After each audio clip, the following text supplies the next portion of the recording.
এবার অপুকে পুরোপুরি ধুয়ে দিল বুবলি। হ্যাঁ ভিউয়ার্স, বুবলিকে নিয়ে সমালোচনা করার মতো ছিল শুধুমাত্র তার নাকটা। নাকের মাঝখানে একটুখানি ফাঁকা থাকার কারণে ভক্তদের অনেক কথা শুনতে হলো বুবলিকে। তাই তো অবশেষে শাকিব খানের পরামর্শে নাকের সার্জারিটা করিয়ে ফেললেন শবনম বুবলি। তবে রেহাই পেল না অপু বিশ্বাস। অপু বিশ্বাসের বাঁকা দাঁত নিয়ে আপনারা তো ইতিমধ্যে জানেন। তবে অপু বিশ্বাস অনেকবার এটা নিয়ে সার্জারি করবে বলে চিন্তা করেছিলেন, কিন্তু ডাক্তার নিষেধ করেছেন। দাঁতের সার্জারি আর নাকের সার্জারি কিন্তু এক না।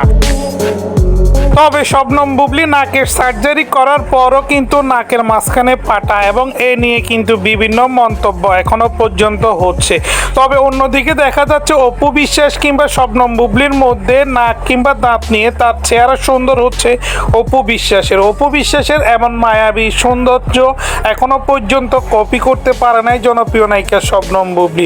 শবনম বুবলিকে নিয়ে বিভিন্ন মন্তব্য হচ্ছে, কারণ শবনম বুবলি আসলে কিন্তু একটা কপিবাজ।